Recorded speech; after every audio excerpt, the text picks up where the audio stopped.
Sebelum saya masuk kepada pelajaran, memang akhir-akhir ini banyak ya kita mendapatkan berita ya yang meninggal itu banyak juga dari kalangan habaib, dari kalangan ulama, dari kalangan para kiai, pimpinan pondok-pondok pesantren. Ini ya udah banyak banget tuh kiriman-kiriman yang kita dapat di grup WA ya.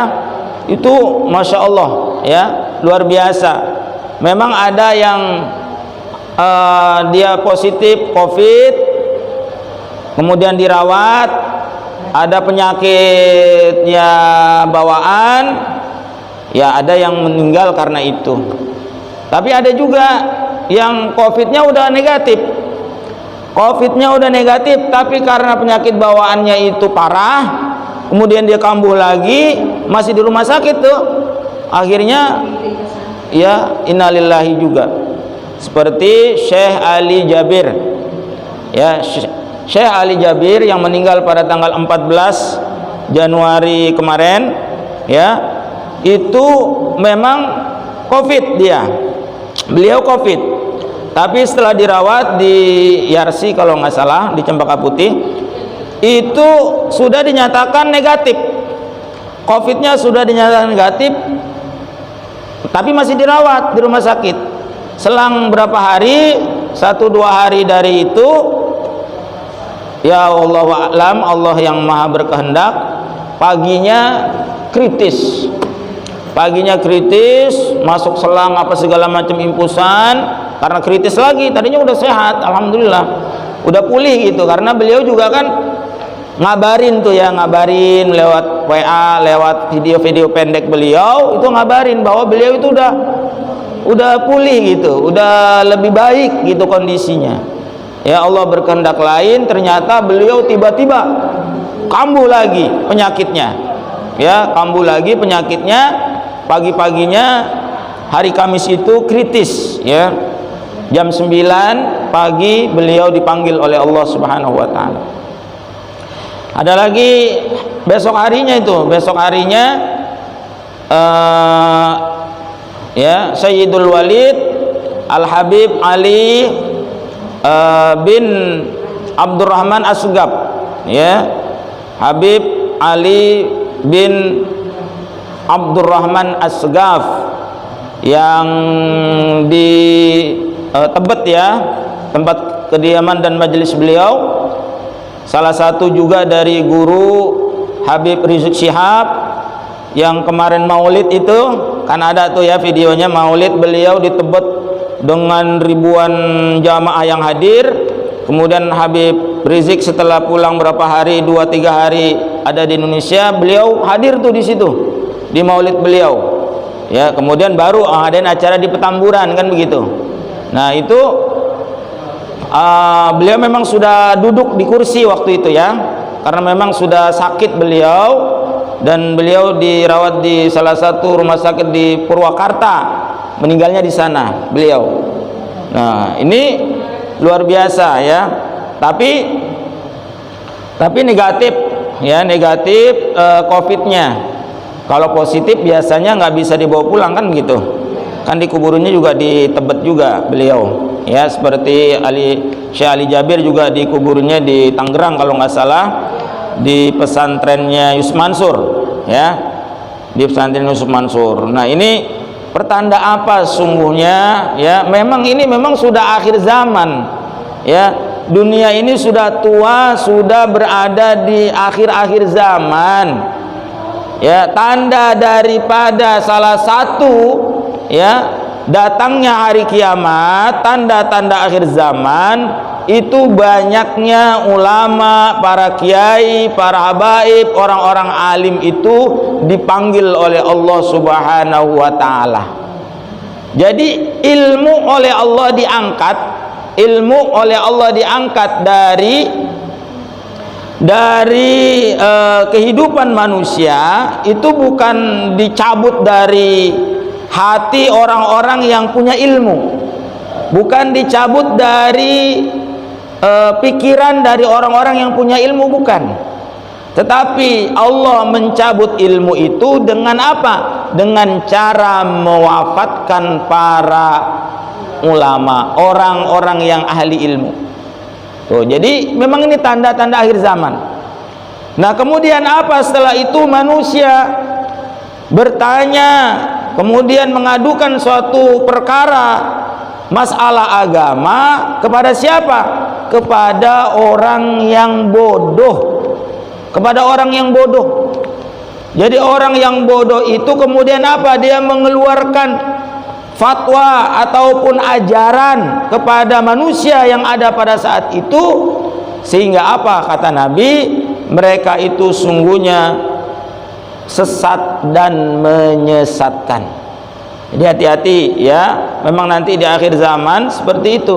Nah, ini tanda-tandanya sudah ada ya, tanda-tandanya macam-macam ya, tanda-tandanya banyaknya musibah, bencana. Ini juga udah di awal-awal tahun 2021 ini udah macam-macam nih ya, mulai dari pesawat jatuh, kemudian gunung meletus, kemudian gempa yang kemarin ya, Masya Allah ya. Ini angin ya, angin yang cukup kencang nih, hujan dengan angin yang cukup kencang ya, badai terutama yang di laut itu ya, Masya Allah ya. Jadi kita hati-hati ya. Jadi mari kita menyadari ya, menyadari, umat Islam harus menyadari bahwa menyadari dengan keadaan dan kondisi yang seperti sekarang ini, apa sih yang harus kita perbuat ya. Yang harus kita perbuat tidak lain adalah mari bersama-sama kita semuanya mendekatkan diri kepada Allah Subhanahu wa taala. Nggak ada cara yang lain. Mendekatkan diri kepada Allah, taat ibadah kepada Allah, tunduk dan patuh kepada Allah, menjalankan perintah-perintah Allah, dalam artian kita menjadi orang-orang yang takwa Allah, orang-orang yang takwa kepada Allah. Ini salah cara, satu-satunya cara di akhir-akhir zaman ini. Kenapa? Karena kalau kita tidak mendekatkan diri kepada Allah, lalu nanti kita berhadapan dengan keadaan dan kondisi yang seperti ini, wabah, penyakit ya, macam-macam, bencana demi bencana, kemudian juga keadaan dan kondisi masyarakat yang penuh dengan fitnah. Penuh dengan fitnah sekarang ini ya, di mana-mana penuh dengan fitnah ya. Fitnah itu apa? Fitnah itu apa? Fitnah itu adalah ujian ataupun cobaan. Itu arti fitnah sebenarnya ya. Kalau fitnah yang secara hukum itu adalah ya menyampaikan sesuatu yang tidak sesuai dengan fakta. Tidak sesuai dengan fakta itu fitnah. Banyaknya hoak, banyaknya kebohongan ya. Sekarang ini kan udah simpang siur nih. Kita nggak ngerti lagi mana yang benar, mana yang salah. Jujur aja, ketika kita mendapatkan berita atau informasi ya melalui grup WA dan lain sebagainya, kita nggak tahu lagi nih ya mana yang benar, mana yang salah. Kadang-kadang yang benar jadi salah, yang salah dianggapnya jadi benar. Nah, itu kadang-kadang seperti itu ya. Banyaknya fitnah ini, hati-hati ya. Jadi orang-orang yang jujur, orang-orang yang benar, orang-orang yang baik, orang-orang yang lurus, nah ini sekarang ya sepertinya mereka ini jadi incaran. Mereka yang vokal ya, menyampaikan kebenaran itu kira-kira nih zaman-zaman sekarang itu jadi incaran. Kenapa? Karena banyak orang-orang yang punya uang, yang punya kekuasaan, yang dia menghalalkan segala cara. Pokoknya kalau ada orang benar, kalau ada orang lurus, kalau ada orang jujur, kalau ada orang yang ingin menegakkan kebenaran dan keadilan, itu jadi lawannya, jadi musuhnya. Sehingga apa? Sehingga dengan duitnya dia bisa atur tuh penguasa-penguasa yang punya kekuasaan. Dia bisa atur apa yang nggak bisa dia kasih, dia nggak bisa dia beli. Semua dibeli sama dia, hukum dibeli, aparat dibeli, semua. Jadi ini bukan apa cerita bohong, tapi sungguhnya Ini dapat kita rasakan nih, dapat kita rasakan sekarang, ya, dapat kita rasakan. Jadi pengennya nih kehidupan ini nih jangan diatur dengan sesuai dengan yang sebenarnya gitu. Pengennya mereka itu bebas, ya, memang mereka itu pengennya bebas. Dia pengen menguasai lahan di Indonesia dengan uangnya, dia bebas, nggak ada yang protes. Dia mau buka tempat maksiat, dia bebas di Indonesia, nggak ada yang protes. Dia mau curang, ya, dia mau curang di Indonesia, itu dia pengennya seperti itu. Jadi orang-orang yang pengen bener itu dibantai sama dia, dalam tanda petik dibantai sama dia, ya. Nah, jadi apa? Dia pengennya seperti itu, ya. Pengennya apa? Pengennya kekuasaan itu seolah-olah ingin selama-lamanya, ingin selama-lamanya. Kenapa? Karena dengan kekuasaan dia bisa ngatur, ya, dia bisa ngatur dengan kebijakannya dia sangat amat gampang, ya. Dia mau jual tambang di Indonesia dengan kekuasaan dia gampang, karena dia punya kekuasaan. Bisa aja dia jual ke orang asing, ya, sehingga pengelolaan tambang kekayaan yang ada di Indonesia ini dikelola oleh orang asing. Tenaga kerja dia gampang saja mau ngambil dari luar, dari orang-orang asing, padahal orang Indonesia banyak yang masih pengangguran, sampai buru-buru kasar bahasanya. Sampai tukang-tukang batu kok bisa ngambil dari luar negeri? Emang di Indonesia udah nggak ada? Banyak tukang-tukang batu, tukang-tukang gali di Indonesia. Kalau ngambil dari luar negeri gajinya sama nggak sama tukang yang ada di sini, atau pekerja yang di sini, sama nggak kira-kira? Lain lah. Kalau orang Indonesia digaji ya 3 juta atau UMR paling topnya 4 juta, mereka bisa digaji 10 juta, 15 juta, padahal sama-sama buruh kasar. Nah inilah, ya. Jadi mari kita menyadari ini semuanya, ya. Kita tidak ada lain, sesungguhnya kita ini semuanya sayang, cinta kepada negeri ini. Nggak ada orang yang benci, yang pengen negeri ini menjadi negeri yang kemudian bertumpah darah, nggak ada yang pengen peperangan di negeri ini, nggak ada.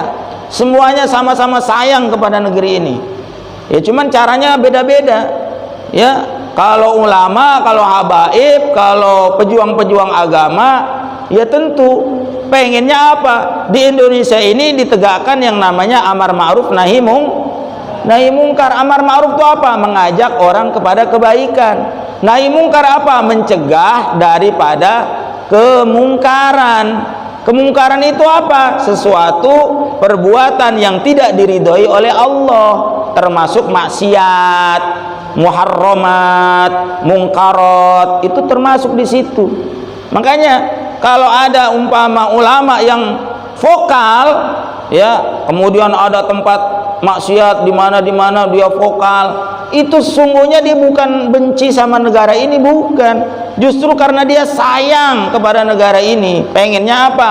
Yang namanya maksiat itu, ya, di negara yang mayoritas Islam, paling tidak ya harus dibatasi lah. Kalau bisa dihilangkan mungkin tidak bisa, ya dibatasi saja. Nah pengennya kan seperti itu, ya. Cuman inilah lagi-lagi pertarungan, sesungguhnya pertarungan. Siapa yang punya duit, siapa yang punya kekuasaan, siapa yang punya dananya. Nah itu, karena orang-orang kita kadang-kadang apa, ya begitu, ya, mudah tergiur oleh jabatan, mudah tergiur oleh uang, ya. Kalau udah disuap, kalau udah dijanji-janjikan, ya, Masya Allah, hukum bisa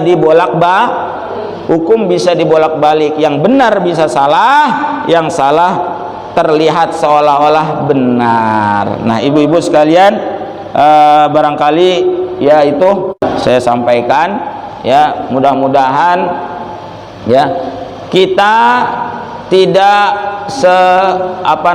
tidak terlalu lama lah dalam keadaan dan kondisi yang seperti sekarang ini.